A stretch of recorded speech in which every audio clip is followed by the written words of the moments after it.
Welcome to the 2020 Buckeye Book Fair. Thank you for joining us for this series of virtual events with Ohio authors and illustrators.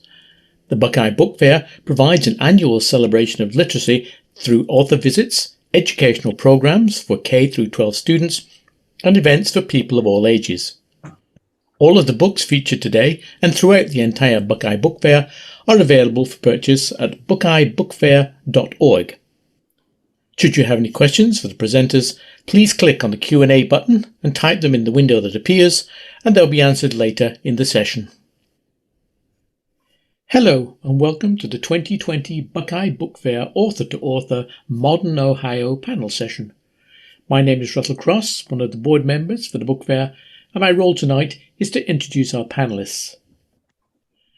Nite is a legendary broadcaster, disc jockey and impresario known by many as Mr. Music for his extensive knowledge of music history and popular culture.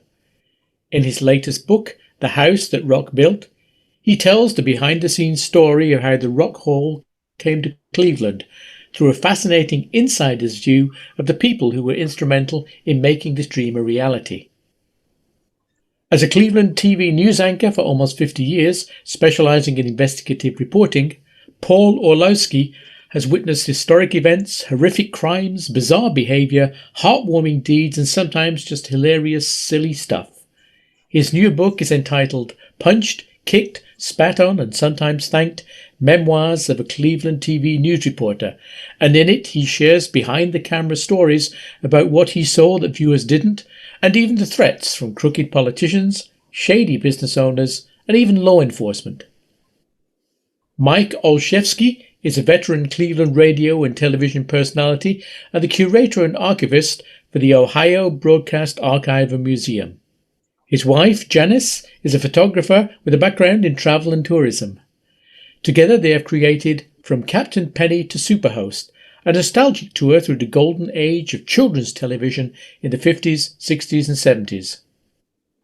William Shkurti has written extensively about OSU in the 1960s and is an adjunct professor in the John Glenn College of Public Affairs. His book, Ohio State University Student Life in the 1960s, is a photographic exploration of this exciting decade when students enjoyed a period of unprecedented prosperity and expanding freedom. James Robinalt is a partner in the law firm of Thompson Hine LLP and has written extensively on the presidency, Article 2, impeachment, Watergate, abortion, and the progressive era. His book, Ballots and Bullets, Black Power Politics and Urban Guerrilla Warfare in 1968 Cleveland, explores the roots of the urban violence that took place in Cleveland on July 23, 1968, along with its political aftermath that includes the spectre of race violence and police brutality that still haunts the US. Author Scott MacGregor and illustrator Gary Dumm's new graphic novel, Fire on the Water, imagines the lives of blue-collar workers involved in the real-life Lake Erie tunnel disaster of 1916 in Cleveland. Their story sheds light not only on one of America's earliest man-made ecological disasters, but also on racism and the economic disparity between classes in the Midwest at the turn of the century. And now let's go to our moderator for the evening, Paul Orlowski, who has the first question for our panelists. Well, I'm glad to be here. I've not been fortunate enough to be part of one of these in the past. My first book, as you just mentioned, is out. Going to be in bookstores here within the next 5 or 6 days, I'm told. Some of them have been mailed, but we're going to kind of go in a chronological way as we go. I'll talk about myself a bit later, but let's start with Scott. Scott, you wrote, and I've read some of it, the parts that they sent me at least, and wrote extensively about that disaster with the water. And I had heard about it, but I've never seen such detail. And the some undertones that the people who should have gotten some credit didn't get credit. Tell us about that. Thanks, Paul. Fire on the Water, and I think I'm going to share the screen here and show some images as I talk. Takes place in 1916, but really the story that it portrays resonates throughout the decades. It's about pollution. It's about race relations. It's about workers' rights. And it's a great Cleveland story, but it showed what kind of character people had then as we do now, good and bad. I wrote this book, and my partner in crime, Gary Dumm, unfortunately couldn't join me because Cleveland's experiencing some power failures right now, and he couldn't make it. So I'm going to take it from here for him. But we're talking about a Cleveland back in 1916, was probably the 6th largest city in the United States at the time. Our population actually doubled between 1900 and 1916, and went from like 280,000 to 500, many more than we have now, 580,000. And if you lived in Cleveland and had the benefit of running water, this is kind of what the water looked like coming out of your pipes. It was not well filtered, and it was full of disease. Cleveland had seasonal typhoid epidemics and cholera epidemics. And as you can see, people, this shows how many people died throughout the years. But what isn't shown here is that how many babies died from inflammatory bowel disorders from the water that we were drinking here in Cleveland at the time. It just simply wasn't fit. And it came at a bad time because Cleveland was growing exponentially. So something had to be done to improve the water. The city had 3 intake pipes that went out perhaps maybe a mile out in the lake, but that wasn't far enough. The filth that was coming down the Cuyahoga River in 1916 was so bad that it was actually getting into the water intakes. So they had to extend the tunnels miles further. In fact, this is the East Side Tunnel. Where this yellow circle represents where it used to end. But then they had to drive it all the way out to here and to where you see it actually out in the lake today. We call it the 5 Mile Crib. The crib is the terminus for the water that flows from the crib, or it's siphoned from the crib, and then it's sent to the Kirtland pumping station. And from there, it's pumped up to the heights where Shaker Heights, Cleveland Heights, that's where they get their water. Now, nearby Edgewater Park, we had 2 tunnels here. And those tunnels were eventually extended further. And the tunnel that they built, which went out right about here, you don't see it. There's no crib on top, but there's an intake below the water.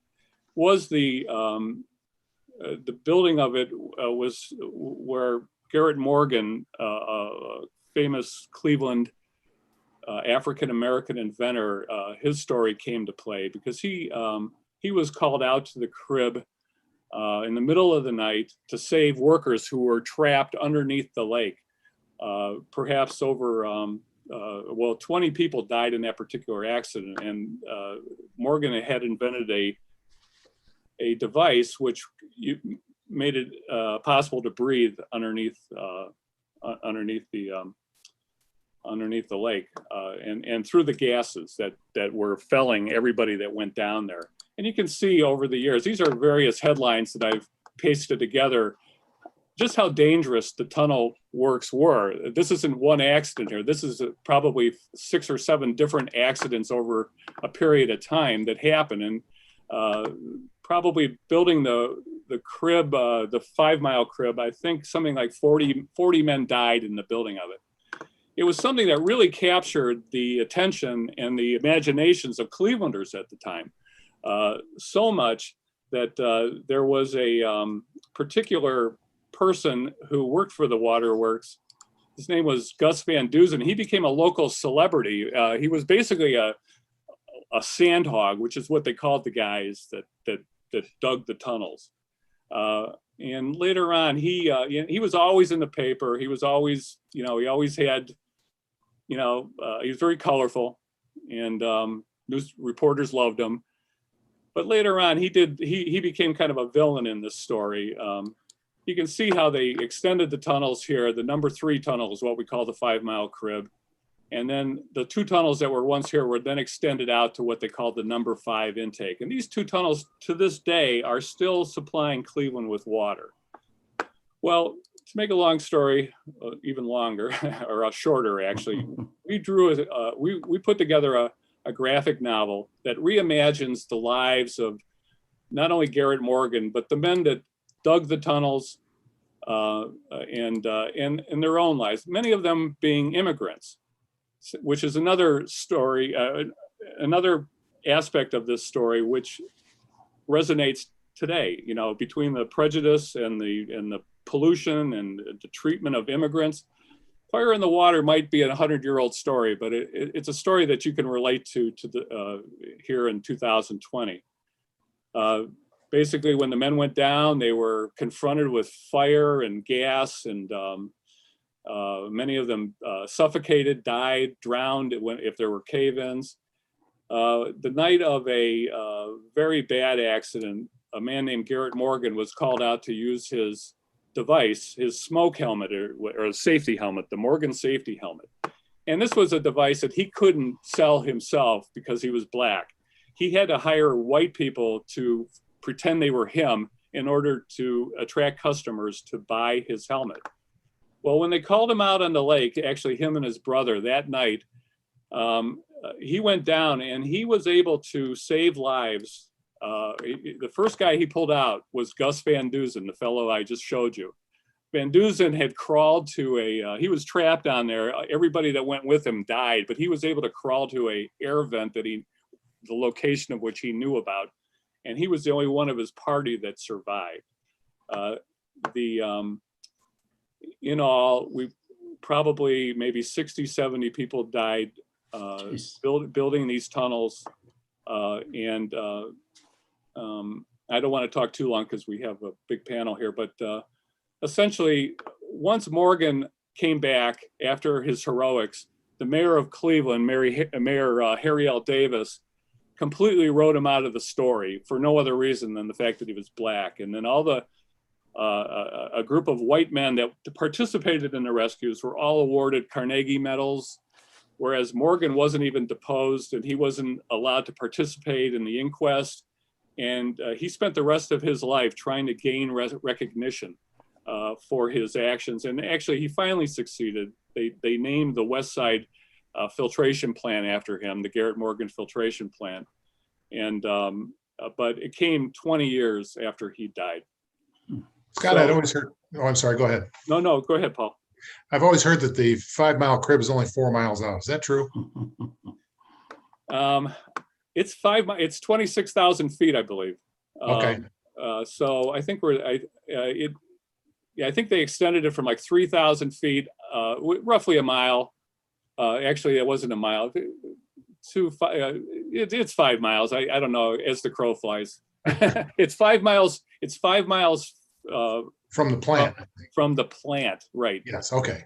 All right. If you're standing in Lakewood, it certainly isn't 5 miles offshore. But, that's you for know, sure. you can see it. So, well, anyway, so the book brings back an important Cleveland story, something that I think everybody should read and look at because, you know, we still have terrible race problems in this country, and we are still treating immigrants like dirt, and in many cases, and you know, little bit by little bit, little stories, little interactions at the right time to the right people, I think make a difference. And Fire on the Water is one of those little stories that we hope, if someone takes the time to read it, they'll be filled with all sorts of thoughts that we hope that will kind of straighten them out on a few things. Basically, how to treat your fellow man better. Right. So that's it in a nutshell, Paul. Okay. Bill Shkurti is up next. Ohio State University student life in the 60s. I was at the tail end of that, 1970. I headed off to school, but it was a fun time. But boy, the 60s and on into the early 70s, lots of changes. The baby boom came of age. And you write very colorfully about that. And Bill, just a ton of fascinating pictures in your book. Go ahead and tell us about it. Hey, well, thank you, Paul. So we're going to jump forward about 50 years to the 60s. I was a student back then at Ohio State, and I thought at some point it'd be worthwhile chronicling what was going on because it was an incredible period. It will probably never be equaled. So let me start and see if we can bring up a picture here. And I think for me, captures what this book is about. The book is organized, it starts with the 1960-61 school year and goes through the 69-70 school year. And each year then has a certain number of sections that discuss different themes. One of the big themes is party time, and that's what these students are having. Believe it or not, that's a real live toga party from 1963. Those of you that are Animal House fans may know about the fictional toga parties, but there were real ones and they were captured on film. And this is one of my favorite pictures from the book, because if I were to pick a word that describes this, it would be exuberance. These people are having a good time. And I didn't plan this when the book came out. I finished up the writing and sent it to the printer in January of 2020, just before the COVID stuff hit. But you kind of envy these students being able to get next to each other and touch each other and not worry about infecting each other. Hopefully those days will come back, but until they do, if you want an escape, this is it. So the first part of every chapter deals with various kinds of parties, toga parties, twist parties, costume parties. The creativity of the students is just amazing. The second part of every chapter deals with traditions like May Week and homecoming. And what's fascinating is which of those traditions made it through the changes of the 60s stronger and which ones kind of fell by the wayside. You also had some interesting things happen, including in the spring of 1970 when student riots shut down the university just before May Week was supposed to take place. The university had to figure out what to do with 9,500 frozen chickens. And if you want to find out, it's in the book. So that's another interesting thing. Of course, we deal with intercollegiate athletics and the joy of victory and the agony of defeat, including the time OSU actually turned down a Rose Bowl invitation, the faculty did. And if you want to see an example of blowback, that's what occurred in 1962 when that happened. So you can read about that. There's also a part in the book called Places, which are the different kind of places students hung out at and had fun. And you'll see which the two campus night spots that were around in the 60s are still around today. That's mentioned in the book. There's also a section called Showtime, what students did when they weren't putting on the entertainment but enjoying it, the movies, the music they listened to, and that kind of thing, including you'll find out who set the record for the quickest sellout of tickets at Mershon Auditorium and who appeared on the stage at St. John Arena for the first pop concert to be held in an arena in this part of the country. There's also a section called Fashion, which tracks the changes in fashion through the years, including a picture from the fall of 1960 that showed women students what they had to wear, and faculty were told if women didn't meet those standards, they were not to be permitted into class. So things changed a lot during the decade there. Let me show you one other picture that I think, if I can get it up here, really reflects the decade. And let's see what happens. Maybe I can, maybe I can't. All right, let's see. There we go. Whoops, I lost it. I'll make one more try. There we go. And the picture is right.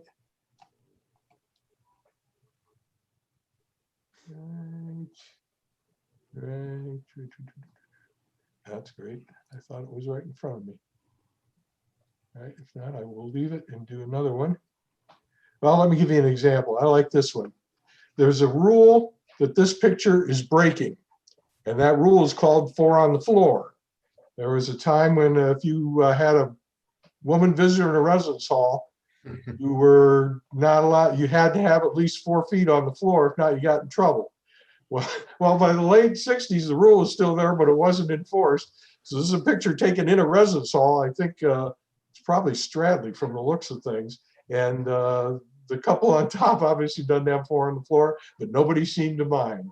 And so it's kind of stuff like that that makes this period somewhat unique. So I hope you enjoy it, and we'll go from there. I know we've got other authors, so I will stop there, but hopefully we'll have time to talk about some of the stuff a little later. Well, Bill, one thing that spans the generations at Ohio State, I think, is parking. Yes. You have pictures from the 60s and through today, parking. Anyway, thank you very much. I appreciate that.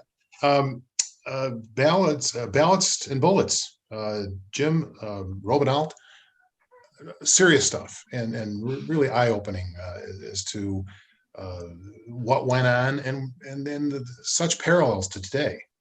Right. Well, thanks, Paul, and thanks, you guys.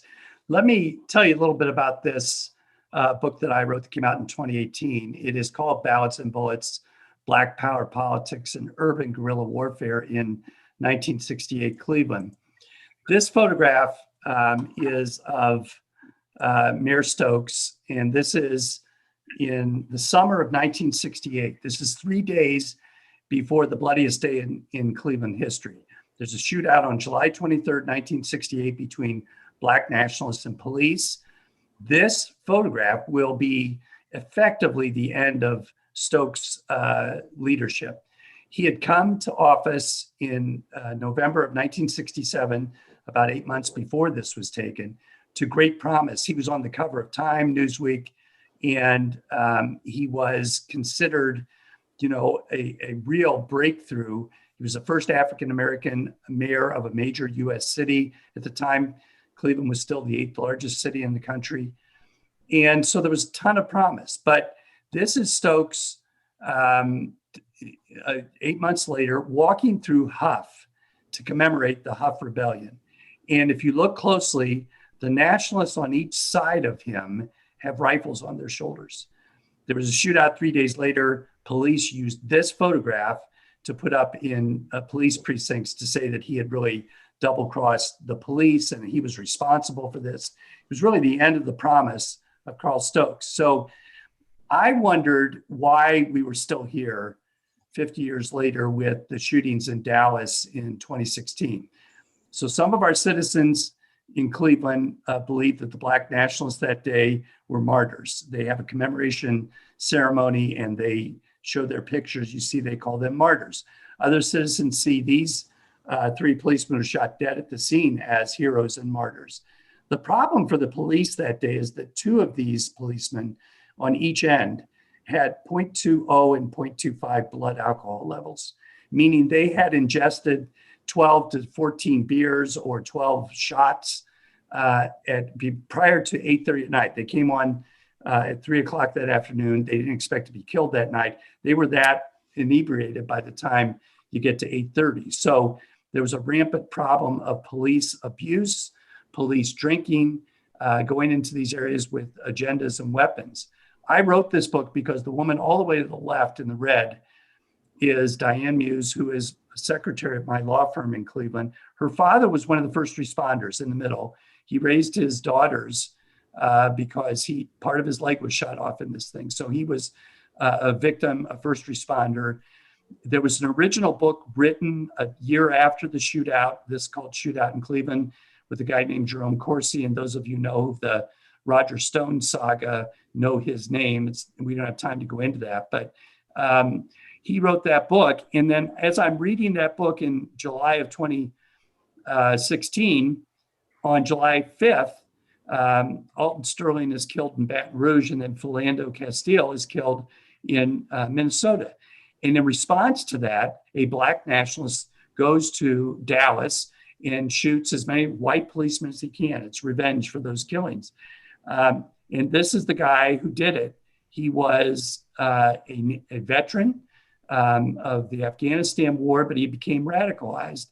And that's a picture of him 50 years earlier in Cleveland. This is Fred Ahmed Evans, also a veteran of the Korean War. So my question that I was trying to answer with this book was, what happened? Why did the freedom movement stall 50 years ago? What explains it? And I found that the story really threads through this church on East 105th Street. It's called Corey Methodist Church. And it's a beautiful, beautiful church. Yes. Yes. All right. So I thought I heard somebody.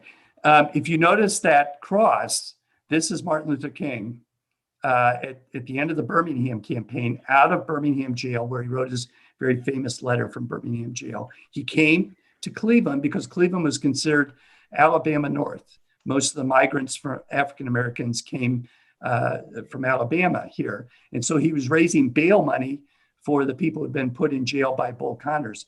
A year later, almost to the day, Malcolm X shows up at that same church and gives his most famous speech called The Ballot or the Bullet, which kind of explains itself. He was now going to engage in politics, but if it didn't work, it was revolution. So it's liberty or death, ballot or the bullet. Very famous, most famous speech of his. King, of course, was in Birmingham when these photographs changed what was going on. John F. Kennedy was in the White House, but this would lead to the Civil Rights Act of 64, the Voting Rights Act of 65 after Selma. And King comes here, but 3 months later goes to Washington, gives his I Have a Dream speech. And back in Birmingham, white nationalists put 19 sticks of dynamite in the basement as children are going down in a break from the services, and they set them off. 4 young girls were killed, others were badly wounded. This was a seminal moment, a turning point, and it played right into why Malcolm X came to Cleveland to speak about Cleveland. This is Murray Hill. And this is, the integration of the schools in Cleveland. Malcolm X comes to deliver his ballot or bullet speech. And just to give you an idea of what he sounded like, it was recorded. Mr. Moderator, Reverend Cleave, brothers and sisters, and friends, and I see some enemies. So beautifully recorded speech. He gives it in Detroit. But one of the people who's radicalized by that speech is Fred Ahmed Evans, who's there in the audience. And 4 years later, he will start his war with the Cleveland police. Rifle clubs were formed by African Americans here in Cleveland. That got the attention of the FBI. And so they put their COINTEL program to use that they'd used against communists in the 50s, now to infiltrate Black freedom movements. And so you had informants everywhere who were being paid by the FBI and J. Edgar Hoover to go into this. Malcolm X does not live out the year. We begin the spiral of violence. This is Watts in 65, 2 weeks after the Voting Rights Act is passed. And then in Cleveland, a year later in 66 is the Huff Rebellion. And I write about that, how it happened. The mayor at the time was Ralph Locher. And this helps give rise to Carl Stokes because the white community wants to deal with this violence and he begins to rise. Meanwhile, Martin Luther King goes to Chicago to try to bring his nonviolence north into the ghettos. He's almost killed in Chicago, and he believes that the place to come is Cleveland, Ohio, to change things because now they're going to take civil rights and change it now to Black power. So this is the last thing I'll play and then move on. But this is Dr. King speaking at Hopkins Airport in the spring of 1967 when he comes here to support Carl Stokes becoming United States. We feel that over the last few years, through our nonviolent struggle, we have achieved moral power and we have literally subpoenaed large segments of the nation to appear before the judgment seat of morality on the question of civil rights. Now it is necessary to transform this moral power into political power so that we can bring about the necessary political reforms that will solve the problems that we face. So this is huge. It's a big part of King's mission shift. It's the last year of his life. He comes, speaks at Glenville, gives a great speech to the Glenville High School students. And he gets Ahmed Evans to vote for Stokes. Stokes wins, but then King is assassinated. And that begins another cycle of violence that leads to the shootout in 68. From that point forward, the war on poverty ends. The Great Society effectively ends. We begin the war on drugs. We begin mass incarceration. And 50 years later, we're still cycling through that Nixon counter-revolution that arose in response to this violence, very much like we just saw this past summer, where there was effectively a counter-revolution to some of the protesting and violence that we saw in the streets because of George Floyd. So that's a nutshell of what the book is about. We can talk more about it later, but I will cede the rest of my time. All right, thank you very much. Next up is, we're going to have Mike Olszewski. He's on the phone. He can't join us. He's got some power outages around his neighborhood. He'll be up in just a second, but for right now, Norm and Nite. Norm, how did we get the Rock Hall here? Boy, I remember covering an awful lot of the struggles and It looks like we were getting it. It looks like we're not getting it. I also remember a little bit younger man on Sunday nights on Magic here in Cleveland, the Rock and Roll Hall of Fame show with Norma and Nite. Remember that? Certainly do, Paul. Good to be with you again. You know, it's interesting. I'm just sitting here thinking that today's November. My very first book, called Rock On, came out 46 years ago this month. Wow. And I would go on to have 7 more publications. Out of all the 8 books I've had, this book, The House That Rock Built, is the one that pleases me the most. And why? There's several reasons, which I will get to in just a moment. But I would like to thank my co-writer, Tom Farron, for the terrific job he did with working with me on this book. Janet McCosker for the wonderful pictures she added to this book. And also Stevie Van Zandt, rocker extraordinaire, who wrote a brilliant, brilliant introduction forward to the book. You know, the idea for this whole thing about rock and roll came to me in 1982 when I was living and working in Cleveland on CBS radio.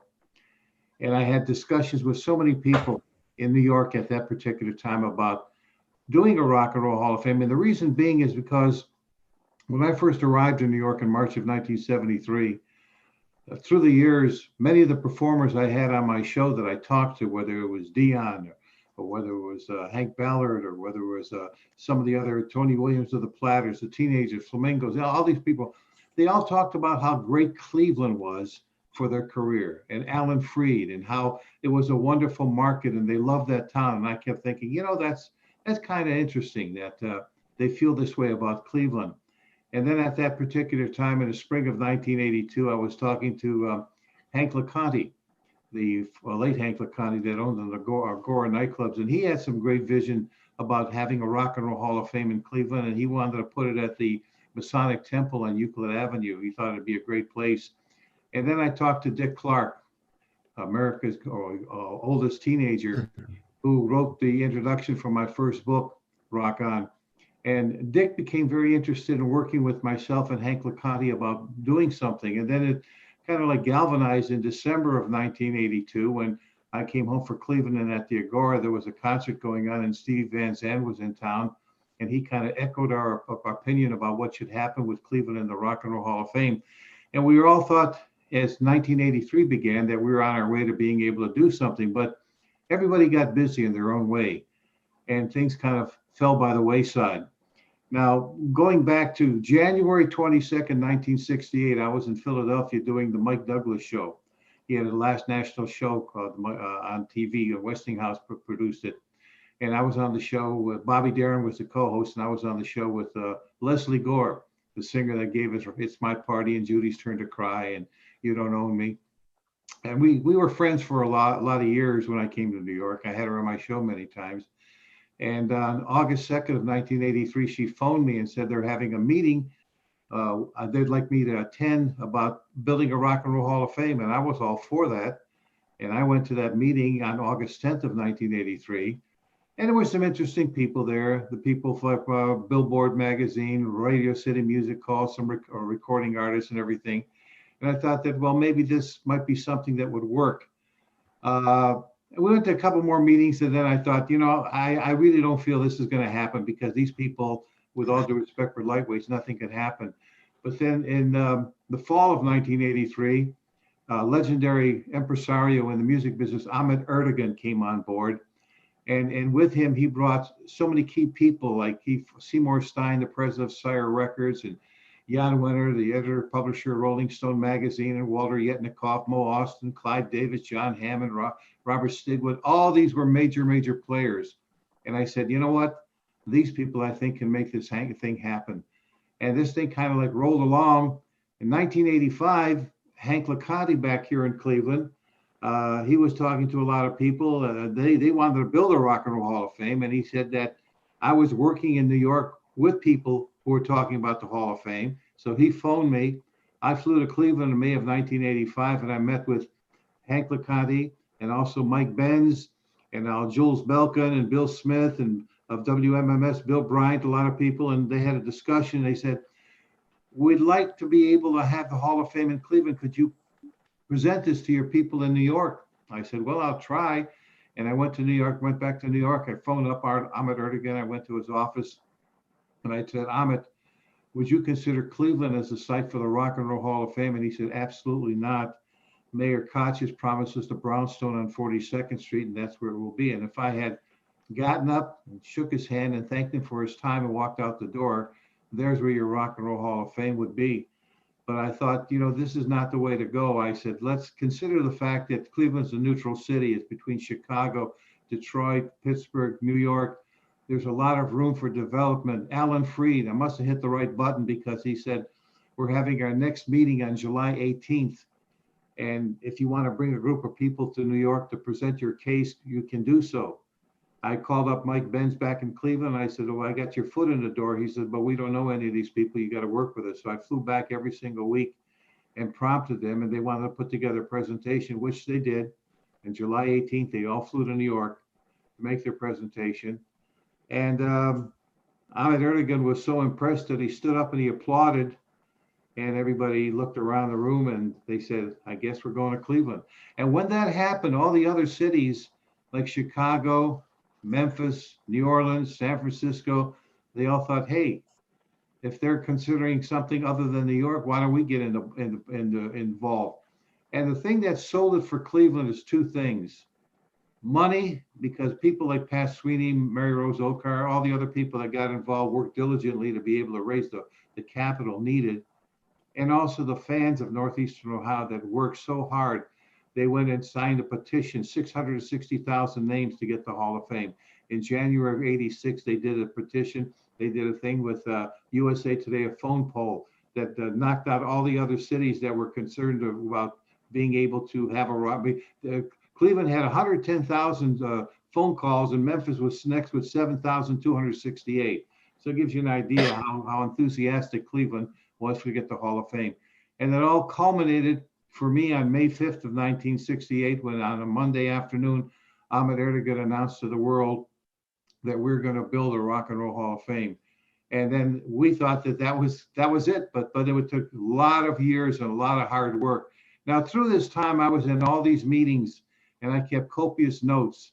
And my nephew and nieces, they all prodded me and say, why don't you do something? Why don't you write a book about it? And in earnest, I began writing this book. And 5 years ago is when I called up Tom Fair and I said, would you like to be able to help me work on this book? And he said, yes.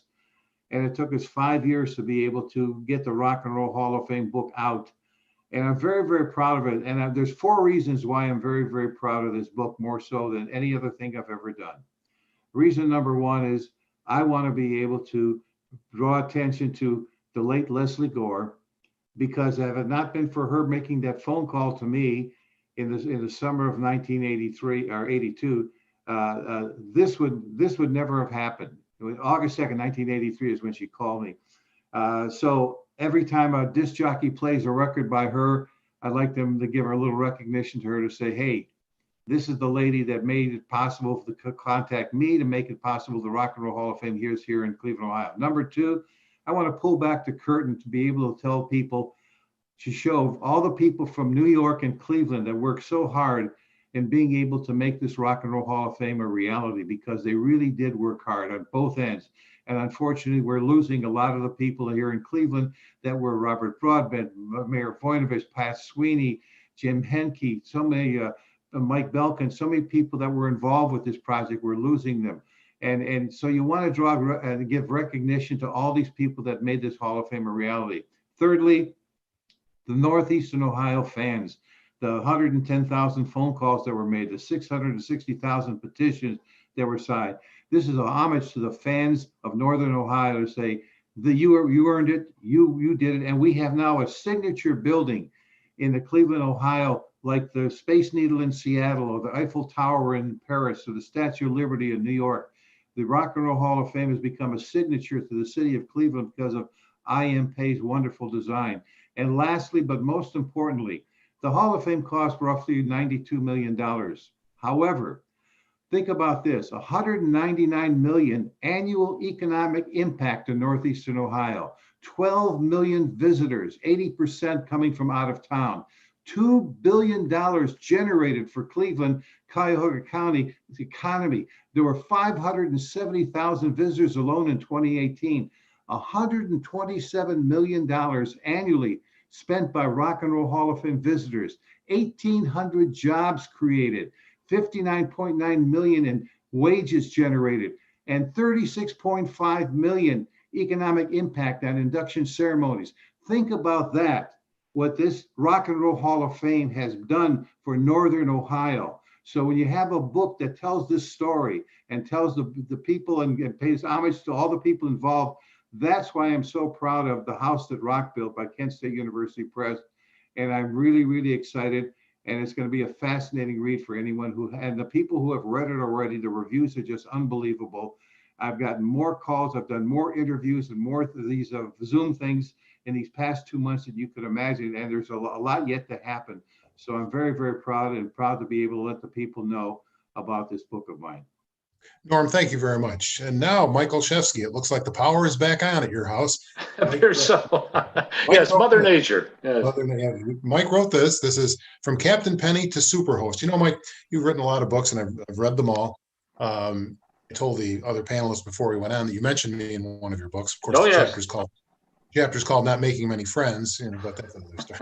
But anyway, the thing I know about you, the people you write about over the course of, you genuinely get to know them. You get to know their kids, their families. You're friends with all these folks. Yeah, absolutely. That really gave us an advantage. I hope you can hear me all right there, Paul, and all the panelists. One of the things, Janice and I, and by the way, Janice says hello, but she's in Jacksonville right now, so she can't be with us. At any rate, one of the things that we really wanted to really kind of get across to people, pop culture is so often linked to marketing. It's there when you want it. It's like a tap water. You turn it on, you turn it off, and it changes with fads. And sadly, we forget that just how much influence it has on our lives, especially as children. One of the reasons Jan and I did this book is we wanted to dispel a lot of the rumors about a lot of the folks that we grew up with. No, Houlardi never blew up a frog on TV. Lynn Shelton as Barnaby never just took off after kids and started yelling at them on TV. I think if that happened, certainly, there'd be some kind of a record. That never happened. And we got to know so many of these people and learned the behind the scenes stories that came up. It was easy to get some of the, information just from newspapers and information like that. But we wanted to really get the inside story. So a lot of times what we did was we just went right to the people, got interviews with a lot of the folks. But at the same time, we went to the kids that knew them. Okay, so we went to Candy Lee. Candy Lee Korn is still with us. She was one of the first employees of WEWS. There was Dorothy Foldheim, George Anthony Moore, Gene Carroll, and 7-year-old Candy Lee, who was actually Uncle Jake's co-host on Uncle Jake's house. Actually, Uncle Jake was Gene Carroll. And Candy had so many wonderful stories to tell us. We had Ron Penfound's kids, Matt Penfound and Tracy.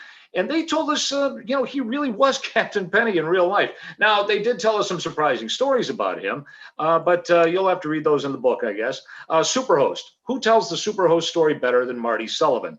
And Marty passed away earlier this year, but he was so happy to give his story to us that when he did come to visit us in Cleveland last year, he was at the Akron Comic-Con. He kept saying, I don't think anybody's going to remember me. From the moment we got out of the car for the first TV interview, security people were running up. We were at Channel 19. People just came out of their offices to come and visit with him. We went to Channel 3. He was never on Channel 3, but there was a long line of people to meet him. He had that kind of charisma. Woodrow the Woodsman, Clay Conroy. He beat out a guy named Dick Goddard for the Woodrow role. And Dick Goddard, of course, went on to fame as probably Cleveland's most trusted weather voice. But Woodrow the Woodsman as Clay Conroy was simply there to back up Barnaby because Barnaby was just getting so many calls to actually come out and visit and promote his products. Products are an important part. For example, this is Uncle Jake's hat. Uncle Jake was Gene Carroll, and he wore that hat. And of course, there was a huge market for that, as there was a market for Captain Penny hats. Now, Captain Penny was actually based on a guy named Engineer Bill out on the West Coast. And Channel 5, back in the early 1950s, said, if we can get some of that Lionel train money, we'd be in pretty good shape. So they basically gave him a train outfit. Before he went on the air, they said, what are you going to call yourself? And he said, well, the family nickname is Penny, so I guess I'll call myself Captain Penny. Now, this was in 1954. One of the guys who was watching the show, in fact, he was replacing Lynn Shelton, who played a character called Uncle Leslie. Well, for 2 weeks, they were on the same station. So Uncle Leslie's watching, Lynn Shelton's watching, and they did the train show, and they were going to, pedaling these Lionel trains. Mind you, 1954, Lionel trains were huge. Came in off the set, and he said, "Hey, kid, you did a good job there." He said that to Matt Penfound, or rather, I'm sorry, to Ron Penfound. He said, "You did a nice job there, kid. But, my dad was a train man. There's conductors, there's coalmen, there's engineers. There's no captains." Says he never forgot. Ron Penfound put a cigarette in his mouth. He lit it, and he said, "Who cares? This thing's off the air in 2 weeks." He was on for 17 years, and people loved Captain Penny. Dave Little and Connie Little revived the Woodrow the Woodsman character. They brought it back to Channel 8, and Clay Conroy became one of the few people in broadcasting to just walk away and say, "I've done my part. I'm just going to walk away from this now." For Lynn Shelton, oh gosh, where do you start with Lynn Shelton? Lynn Shelton was Barnaby, not in real life by any means, but he did wear a straw boater. This is his straw boater, and he designed it for us. And Lynn told us that he just wanted to be sort of like a friend of the kid. He was a friend to children who maybe didn't have a dad, maybe didn't have a mother, maybe didn't have that kind of a father figure. He was not Barnaby in real life. And his son Perry told us that. At the same time, he said, "You couldn't have asked for a greater dad than Lynn Shelton." We talk about some of the other people too. There's Texas Jim Breslin, of course. Paul, you knew any of these people. Barbara Plummer, who was Miss Barbara. We had King Jupiter, and of course Margery Harm's Charming Children. Now, the interesting thing about Margery Harm, she transferred over from WHK Radio in the 1940s and 50s, and she had a kid on her show one day that was destined for fame. His name was Buzzy Linhart. Now, Buzzy wrote a number of songs like certainly The Love Still Growing for Carly Simon. He's best known for writing the song Friends for Bette Midler. But his first performance was when he was living in Shaker Heights. He traveled downtown to be on Margery Harm's Charming Children. So many things that we wanted to cover in the book. One of the things that was kind of interesting was when the Three Stooges were introduced on Captain Penny's show. Captain Penny made it a point, and he said, "Kids, the Three Stooges are slapstick. This is not real. This is just a movie. Okay, don't do this at home." And actually, a lot of PTAs and parents groups came after Channel 5 saying, "Take this stuff off the air." Well, Don Paris, who was the general manager at the time, and Ron Penfound actually went to PTA meetings, and Don Paris actually said, the Three Stooges are steeped in showbiz tradition. And they thought they got it across to people that the Three Stooges were not to be imitated. They were to just be seen and enjoyed. One of the people that we noticed, that we talked to, was a guy named Ray Starryarski. Now, Ray was Franz the toy maker. He was supposed to be this Bavarian toy maker. He was actually a Polish guy from Cleveland. They went to South High School, went to Columbus, and he was on with a guy named Flippo the Clown, who was huge in Columbus at the time. And he wanted to come back with the character of Cleveland. Well, he did. He made a huge impact, and it was mostly for young children. Once again, one of the reasons that we're trying to get this across to people is they had a huge impact on us. Sadly, when Ray Starryarski passed away in Columbus just about a year ago, there was barely a mention. In fact, there was just a tiny little picture of him in the newspaper in the obituaries. Sometimes there are Twilight Zone moments. Okay, Dan O'Shannon is from Cleveland, and he is the producer for Cheers and Newhart and Modern Family and things like that. And he said there was that Cleveland sort of clan, I guess you could say, out in Hollywood. And if you saw them at a party, and if you weren't from Cleveland, don't go talking to them. They're talking about Cleveland. And one day he was talking to a guy who said, "You know what? My dad was on WEWS TV once, and he was on the 1 O'Clock Club, which was Dorothy Foldheim and Bill Gordon, two of the bigger personalities of the day. And he wanted to hear what it sounded like. So they gave him a reel of tape. Now, what's interesting about this reel of tape was that it was at a 15/16 speed, a very slow speed. You get 24 hours of tape or 24 hours of sound on one reel. But again, you needed that special kind of recorder. He couldn't find a way to dub off the sound. So Dan O'Shannon said, "Well, I think I could do it. I'll do it for you." Well, it turned out to be 8 hours of WEWS programming from the late 1950s. Now, what's interesting about this is, over the years, Captain Penny used to sign off his show by saying, "You can fool some of the people some of the time, some of the people all the time, but you can't fool Mom. She's pretty nice and she's pretty smart. You do what Mom says and you won't go far wrong." Now, the first part came from Abraham Lincoln, the second part from Spanky McFarland, and the third came from Ron Penfond. The interesting point is there was no recording of this. And how many people would remember this over the years? In fact, Don Novello, who was Father Guido Sarducci on Saturday Night Live, was a great fan of Captain Penny, and he could still repeat it word for word. But as Dan was playing back this tape and dubbing it, he realized there was an entire Captain Penny show on there. And for the first time, for the only time, there was a recording of Ron Penfond saying these immortal words. And then later on, a little Twilight Zone moment again. Matt Penfond is a great friend of ours. He lives downstate. And he asked me, Jan and I went to visit him, and he said, you know, you're interested in the history of my dad. He said, do you have a way to dub off tape? I said, I do have a way to dub off tape. I have an old VHS recorder. He said, no. He says, this is from 1969. It was that 2-inch broadcast tape that came on great big reels. I said, well, believe it or not, I know a guy that could do it. It turns out that Matt was on his dad's show, never got to see it. It was live TV. And his dad said, don't worry, I'll get a tape. Well, that was the tape he got. Well, luckily, I took it to my friend, Dave Little, once again. He dubbed it off. We brought it back to Matt, and he said, I'm finally going to get to see my dad and myself on TV. We looked down at the box. January 3rd, 1969. We returned it to him 50 years to the day.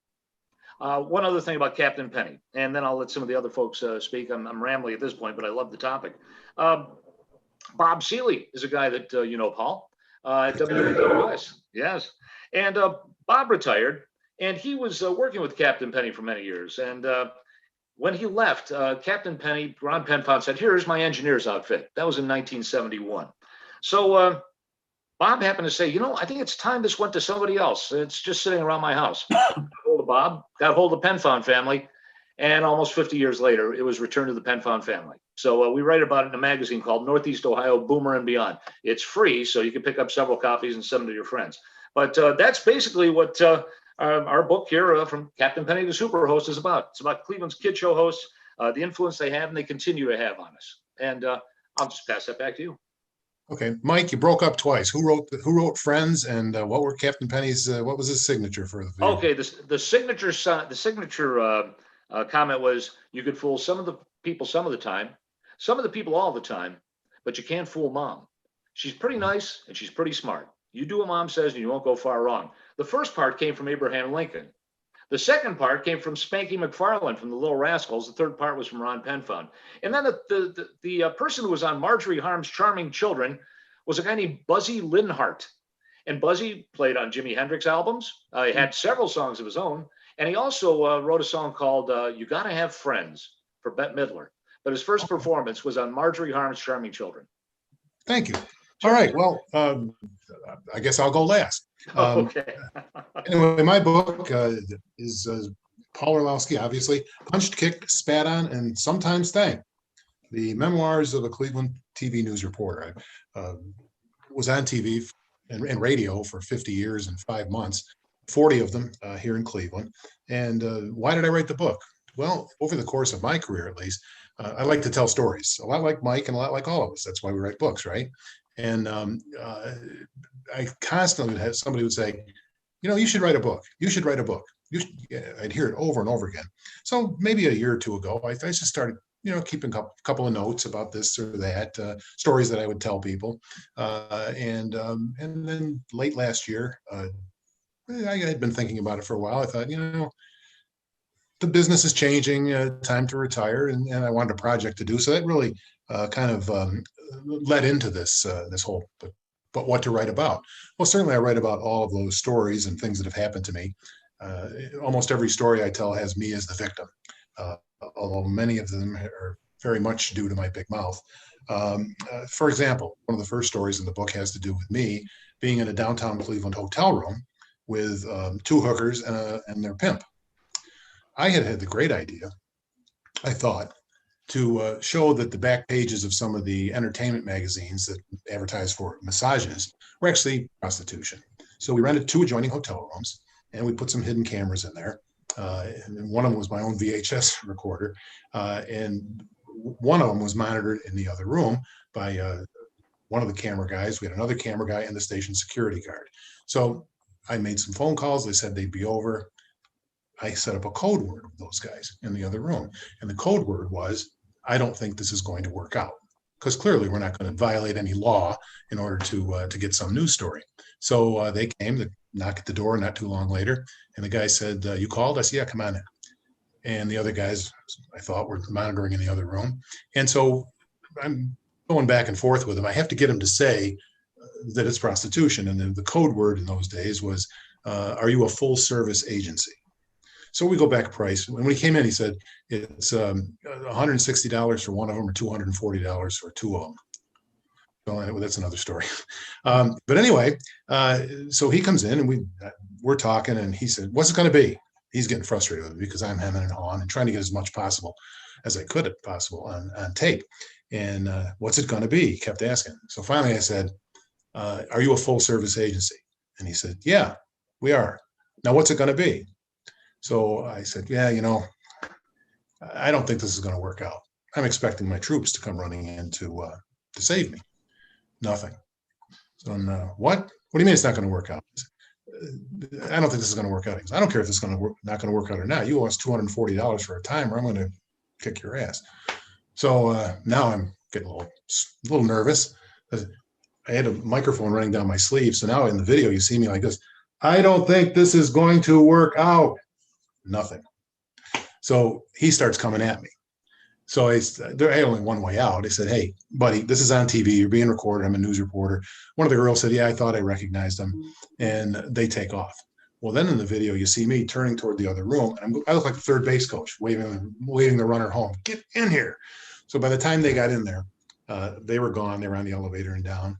And we didn't catch them or get any reaction from them, at least. Turns out we probably had $7,000 or $8,000 worth of equipment in all the two rooms to record everything. The 40-cent battery in my microphone went dead. I carried extra batteries in my briefcase till the day I retired. So it's stories like that, just a lot of dumb stuff that's happened. I met some wonderful people, Dorothy Fulltime being one of them. Dorothy was a very powerful woman. And I was the producer and reporter on the 11 o'clock news at the time at Channel 5. And Dorothy used to do a commentary. It was supposed to be a minute 10, minute 15. She'd always go 2:20. Well, one night, she used to do two commentaries. Usually you talk about Reagan or the Saudis. Well, one night I was long. I needed some more time for news. So I told the director, I said, "Hey, after Dorothy's done with Reagan, cut out of her." And he looked at me like, "You're playing with fire, Junior." I'll never forget him saying that. But I didn't get caught. So, okay. So I do that maybe once a week, not usually that often. Well, one night we had all kinds of news happening. And they used to lay the scripts out on long tables in those days. So he says, "You're 2 minutes and 11 seconds long." So for the producer, that means, cut 10 seconds out of this story, 10 seconds out of that. It's a lot of work. I'm going down and I'm looking at the scripts. Dorothy's exactly 2:11. Problem solved. I put her intro in the garbage. Never got caught. So I do that maybe once a month, but not that often. One day I went to work, and Lou Maglio sat next to me, and everybody calls me Orlo. He says, "Orlo, you're in some trouble." I said, "What do you mean?" He says, "Dorothy." So what about her? "Dorothy." I said, What? He says, "Did you cut her last night?" I had done it so often that I had to think. I said, "Oh, yeah, I did." He goes, "Completely?" And he looked like the director did like earlier. His eyes were wide. I said, "Well, he said, she's looking for you, and she is not a happy camper. She's been down here like 6 times. So, okay. I said, "Well, keep your eyes open." So we started typing some news copy, and maybe 30 minutes later, "Orlo, she's here." Honest to gosh, and Wilma Smith, I think, witnessed this as well. I kicked my chair back like a little kid, and I went under my desk because she was only 5'2", maybe. So I'm on my hands and knees under my desk, and Lou had my back. She came in, I could hear her. She said, "Which one is the producer?" And Lou stood up, trying to protect me. "Oh, Miss Fuldheim, how are you?" "Where's the producer?" "Oh, that's the big O." He didn't use Orlo. He had my identity covered real well. He goes, "Oh, that's the big O, Miss Fuldheim." "Well, where's the big O?" He says, "Oh, he's out on he's out on assignment right now, Miss Fuldheim." "Well, you tell him to come see me when he gets back, or he's tired, or fired rather." And I never went to see her, and she forgot. But just silly happenings. And there's a little commentary there on how the world has changed as well. The next day, the general manager found out about it, And so he called me to the office. He says, Paul, I hear you've been killing Dorothy's commentaries. And I said, yeah, I do it from time to time if I have to get more news copy in. And his reaction was classic. Ooh, does Ed know? That was his boss. I said, no, I don't think so. He said, good. Don't ever tell him and don't ever do it again. He wanted to cover his tracks in case he got in trouble with his boss, because then he could tell his boss, I spoke to him. Well, today I'd probably have a letter of progressive discipline. HR would get involved. In those days, people talk to one another and problem solved. So everything in the world has changed. We certainly also know that. Enough stories. Basically, what I hope younger people might get out of it, if they're continuing this, to their proceeding in this, is you've got to know a little bit of stuff about a lot of topics. And I hope they read the book and see how the news soup is made. Some people like a lot of salt in soup, but not too much. Other people like a lot of pepper in soup, but not too much. How does that all congeal into what you see at 6 and 11, and these days starting at 4:30 in the morning, almost all day, every day? I got lucky in a lot of ways. I started at a small radio station when I was about a week before I started my senior year in high school.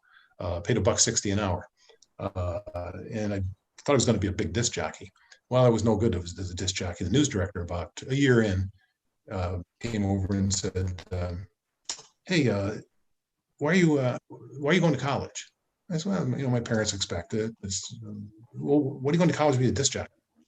You should probably quit college and be a full-time disc jockey. You're not very good. Well, I was kind of crushed. But he said, listen, why don't you try news? And so I covered city council for me on Monday night. So I covered city council for him. I loved it. And the rest is history. I looked him up about 2 years ago. I found him, which would be like 47 years later. I said, I've always had the sneaking suspicion that you just were hard up for somebody to cover news that Monday morning and that Monday night. You really didn't care. I wasn't that crummy. He goes, no, you're right. I was hard up. I needed somebody, but you were a crummy disc jockey. So, but in any case, we got a million things happen. We got beat up by Prince's bodyguard one time. It was a huge, huge guy. And Car 224, Where Are You? Might be my signature piece. I did some stories about policemen goofing off on the job. 35 of them were suspended as a result of that one story. And 2 of them got the idea to pay me back. So they took tickets that they would write to anybody, wrote 3 of them against me, copy that I would get put in the garbage and put it in the system. Well, I didn't show up for court. The ticket would have a court date on it. I didn't show up. And so an arrest warrant went out for me. Well, luckily I was never pulled over. And at some point, I don't know the exact date, I don't recall, I was put on the NCIC crime computer for some reason as a fugitive from justice. That was 120 days or maybe more. But I was never pulled over. If I'd been pulled over, let's say vacationing someplace, probably take 3 or 4 days to sort that out. City councilman was walking by the front door of the station one day and said, hey, you're in some trouble. I said, what do you mean? This is an arrest warrant out for you. I said, get out of town. Well, he told me to call the clerk of courts, and it was true. And they found the 2 officers, and they were actually put on trial and pled guilty to everything: forgery, perjury, falsification of records, tampering with evidence, and Jim, uttering. I didn't know what uttering was until this happened to me. So anyway, a crematory, not completely incinerating human bones. And there's me holding up human bones in the story. So I've done it was eye-opening and wonderful, every single minute of it. And so writing the book, I hope some people get a lot of laughs. It's intended to be a funny book. A lot of characters that I worked with. I mentioned, Dorothy and Nev Chandler and all of the greats at the Plain Dealer. We'd hang out at the Headliner Bar on 17th and Superior Subway. And so that's where I'm going with the whole thing. But I don't know if anybody has any questions for me, or we fire questions around now, or if we have some people watching that might have something to say. Anybody watching? Any chats or questions out there? Jim, we had just one question. Okay, Steve. It was for Norm, and they would like to know if Norm plans to do any live author talks as soon as that is possible in the area. What the question is? What if there could be any live talks? Yes. Do you plan to do any live author talks? No, I'd love to. Possible. I'd love to do it at the Rock and Roll Hall of Fame, but with this pandemic, that's not being allowed. My original thought was to be able to do something when we were going to have the induction ceremonies here, which were canceled in November. I was going to do something special at the induction ceremonies with my book. That was all planned. That was scrapped because of the ability to be able to have the facility at the Rock and Roll Hall of Fame where you could bring in 300 people to be able to ask questions and lecture and everything else like that. That's been scrapped. So we're all working at a handicap. We're trying to do, all of us today are trying to do the best we can to get the word out on our books, let the general public know about them. And thank goodness for these virtual meetings like this, because otherwise people wouldn't know. We all worked very hard on our books. And the sad part about it is, if people don't know about it, it'll die on the vine. So, you know, all of us have put in a lot of sweat and toil to be able to have these books come out, and we want people to know about them. But unfortunately, because of what's going on with the pandemic, we have to be able to have plan B, and that's what we're trying to do. Clearly, Norm, we know your intended audience for the book and why you wrote the book. Let's go around the horn. Scott, how did you get this idea, and who do you think, where's your sweet spot as far as your audience goes? Well, I hope my audience is younger folks as well as older folks, but I really want the story to be read by, you know, teenagers and young adults. The inspiration for it really came from my great-grandfather, who was one of these men digging the tunnels. I found an old article where he was giving his deposition regarding an accident where he, one of many accidents in those tunnels, where he was holding on to two mules, which they used to bring out the diggings and bring up to the top of the crib. And you know, he talked about how he heard explosions and fire racing toward him and the mules in those tunnels. Well, anyway, that's how it started. But once I started reading about Garrett Morgan, I was actually writing another book in which this story would be one chapter of. But after I did the research on it, I thought, my God, this is a fantastic book all by itself, especially when you have immigrants, and then you bring in out of left field an African-American inventor, Garrett Morgan, who really so unselfishly went out 5 miles out on the lake to save strangers who thought that he was a subhuman because he was an African-American. To me, that's the crux of the story right there. And I really want it to be read by younger folks. I mean, don't we all want younger generations to see what we're talking about, whether it's Captain Penny or the Rock Hall or Martin Luther King or Ohio State's toga parties. But yeah, I hope to get a young audience with my book. We should give a pat on the back to Gary Dumm, who did your illustration. Absolutely. Gary did. They're stunning. He did 300 pages. In fact, we had to cut out 40 pages because it was too long. But so there's like 40 pages of full page artwork that went, you know, that fell on the cutting room floor. But yeah, Gary did an amazing job with it. Gary and I have worked together since the late 70s. We did a comic book together way back then. And we did comic strip ideas. We did some one-page illustrated stories for local media. And but this was the first really big graphic story for me. You know, we work well together. Okay. Bill, how about you?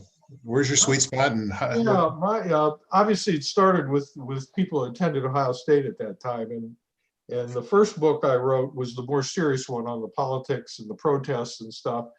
And as I was doing the research for that, I came across all these photographs and said, wow, there's a lot of stuff here. So I made this one more of a fun photograph-oriented volume. But you know, it's funny about the appeal to younger people. One of the people who finds the 60s interesting is my son. And I think it's great for the younger generation to know what we were like before we were old and boring. And so I hope this appeals to younger people as well. Maybe they'll have toga parties of their own. Sure they will.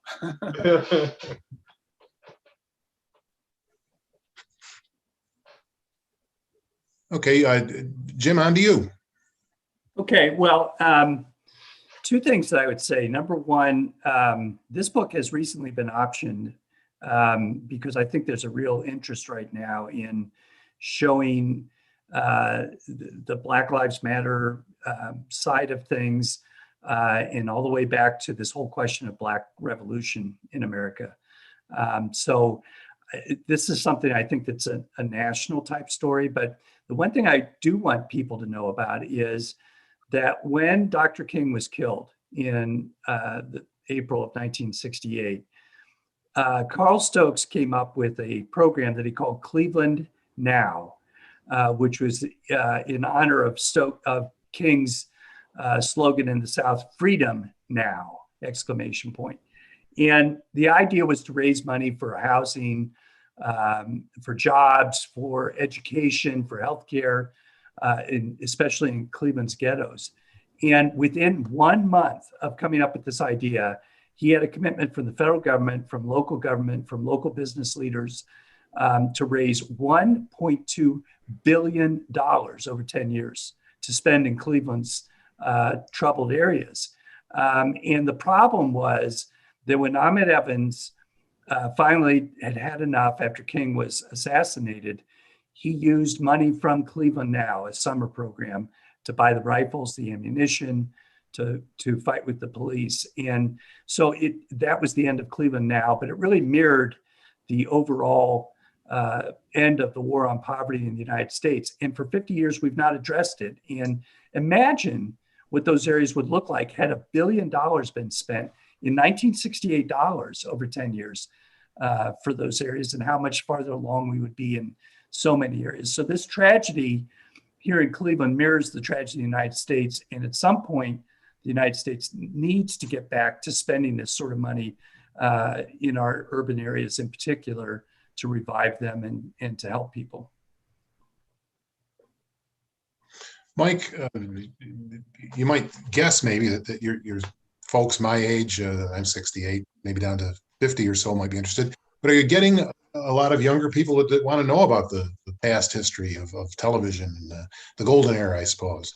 Oddly enough, a lot of people are, and a lot of young people are, because they're, it's funny because, back when radio first started, you still had the guys that were really kind of experimenting and all that sort of thing. And those experiments went back to the 1930s. But, it was a lot more involved getting TV on the air. And I think so many of the young people now are looking at this. If they have any kind of sense of history about television, I think that, in fact, many of them don't realize the kind of television we had. I mean, I have students that look at me and say, "Why do you wait until 6:30 to see the news? Don't you have a phone?" I mean, and then they'll say things like, "Really?" I mean, it's the craziest thing. And then, when we were kids, we wanted those great big screen TVs we saw at the 1964 Seattle World's Fair.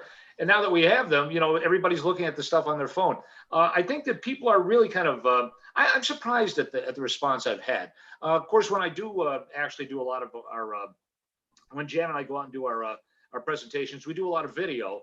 And I think people are surprised a lot of this video even exists, because very little of it does exist. So much of it was just discarded. They thought it's live TV, that it had no real value. It's baby boomers mostly, but you might be surprised at the number of people that they bring along with them, especially kids. I just want to mention something to Jim too. Jim, I actually had an opportunity, believe it or not, to interview James Earl Ray by phone. Really? He allegedly did a book. And, the publicist said, "Just do me a favor. I don't care if this thing even gets on the air." So I said, "Fine, I'll do it." And that usually means a favor. I am not a conspiracy theory nut. However, let me tell you this. After speaking to James Earl Ray for 15 minutes, I'm convinced he had help, because I think he was as stupid as a rock. And somebody like that could not have pulled off a horrible crime of that magnitude by himself. Yeah. Especially the way he was talking to me. And, that story of Dr. King going to Memphis, he had gone the week before because he was joining a march for sanitation workers. Oh, right. And that turned violent. And so King had to think over the weekend whether or not he would go back to Memphis, because he was planning this poor people's campaign to come to Washington. And he didn't want them to think that if he came to Washington, he'd blow up Washington. So he decided to go back to Memphis. That was the only reason he went back. He wasn't expected to, be there again, but he went back. And the night before, if you've ever seen some of the most amazing video in our history, is him speaking about, he's been to the mountaintop, he's seen the other side, he may not get there with you. And then the next day he's killed. So There are an awful lot. You're absolutely right. There's an awful lot of questions about who was helping James Earl Ray pull that off. Getting out of the country, going to Europe, and that was after I spoke to him. We never used the interview on the air because why would I promote something that he did? But at the same time, I realized this guy was just not bright enough to pull off a horrible crime like that. Yeah, and by the way, the next day after King had been killed, Bobby Kennedy came here to Cleveland. Yeah. And gave his most important speech called "The Mindless Menace of Violence." It's about 10 minutes long. It's absolutely a beautiful speech. And Cleveland stayed calm that night, where every place else went up in smoke because of Carl Stokes walking the streets. Right. But it was the beginning of Ahmed Evans turning and beginning to plan his war with police. Sure. I joke in the book, Jim, that Bobby Kennedy was my first interview. Well, Bobby Kennedy was coming to my town in Western New York to give a speech. He was running for Senate in the state of New York. So and the parade route was up at the top of my street. So my friend Tom and I rode our bicycles up there. And so Bobby went by. So we started following. So we had Bobby. We kept yelling. He was sitting in a car, convertible. He kept yelling. And so he says, "Hello, boys." And then turns to a Secret Service, "Get those kids out of here." So that was my first big interview. But we did follow him down to the Mark Twain Hotel and shook his hand. But my first big interview. Norm, back to the whole idea of younger people. They come to the Rock Hall, and I don't know. I sense a thirst for the roots of what they're hearing today. Who were the Beatles' motivations? Now the Beatles, and then how many millions of people were motivated by the Beatles, and on down the line all the way to today's music. I sense a thirst for that, and this is the depository for that. That's absolutely correct, because the people that are listening to the music today, I don't care what, it's all like a transitional thing from one begots the other, because all these performers, no matter how big they are, they all had influences, and they can go back. Someone from today could say, the Beatles, and then the Beatles can say Buddy Holly, and then Buddy Holly could say someone else. And one great thing about the Rock and Roll Hall of Fame, which a lot of people overlook, is the fact that we have the Cuyahoga branch of the archives, which is run there by a good group of people that are working very, very diligently on being able to preserve the history of rock. Andy Leach is the director of it, and he's put together a wonderful program that if people go to the Woodland Avenue, the area there, and they can go inside, and they have all the different things there. They can look at books and contracts and posters and interviews and all these things like that. And it's just wonderful that they can get the real history. You go to the Rock and Roll Hall of Fame itself, that's one thing. You'll have all the displays and the videos and the costumes and everything like that. But the other thing is when you go to where they have the archives, and that is where all the history is. And a lot of people, if they're doing research or documentaries or whatever, they come from all over the world just to be able to see the things that made rock and roll what it is today. And so it's a lot of things that people are learning about music and the history by coming to Cleveland. And we're so proud of the fact that we do have the Hall of Fame here. And hopefully by next year, they'll be able to go back to their full tilt of being able to bring people in and be able to watch and see and visit. But right now, it's like everything else is on a limited basis. Mm-hmm. Does anybody have any questions for any of the other panelists? I don't want to dominate here, but if anybody has another question for each other, go ahead. I have a question for Mike. Of course, I grew up with Barnaby and Captain Penny. They were superheroes for me. I mean, I idolized them, but they had tough lives also, tough personal lives, which I heard, well, Lynn Shelton used to talk about it a little bit. But Penn Found seems to be a tragedy, at least in my uninformed mind. His wife died, I saw him on The Rifleman. He was on one episode of The Rifleman. But yes, I have some stories I don't want to share regarding him. They didn't affect me personally, but how was he at the end? I mean, he seemed to be a tragic figure in my mind. Well, you know what? It's funny you mention that because, and I'm glad you mentioned that because Matt told us that they eventually moved to Naples, Florida. And that's because their good friend Jungle Larry Tetzloff had a place down there. And he said it was quite nice down there. And Ron was able to get some work down there as well. But keep in mind that he was actually pretty ill by this time. And he had lung cancer. And he died very early. He died in 1974, just less than 3 years after he left Cleveland. He was actually very much... he really was very much off the air like he was on the air. I mean, he smoked, he drank, everybody didn't drink to excess or anything like that. But Matt tells some stories. One of them is in the book where they had moved to New England for a brief time after they had left Cleveland. He did a radio gig up there. And there was a kid that didn't like Matt, a little kid. And he was always trying to get him into a fight. So one day, Ron was out there with Matt, and this kid comes down the street. And Ron said, "You have to learn to stick up for yourself. You have to learn to be a man." He said, "Now call that kid over here." So he called the kid over and he said, "Now I understand you two have some differences here and maybe you should settle it like men." Now they're both like 6 and 7 years old. He says, "It'll be a fair fight and I'll keep an eye out." So he actually encouraged the kids to have a fist fight. Matt won the fight. The kid ran off, but he just told Matt, "Now this is what it's like in life, kid. That's what, just keep that in mind." I got the impression that Ron Penfound was really like sort of like every man. And that he did end up, being, on TV. We knew where he was every day. He actually started out and he wanted to become a minister. And it was because his roommate at Kenyon College, Paul Newman, was having so much fun in acting. He says, "Well, I think I'm going to try the same thing." One thing I will say about Ron Penfound, he never got to see his grandchildren. He never met his grandchildren. Obviously his kids were too young, but we do know the grandchildren. He'd be very proud of them. They're just like Ron Penfound. They're just easygoing people. "Hi, how are you?" They'll come across the street to say hello to you, that sort of thing. They'll introduce you to their friends.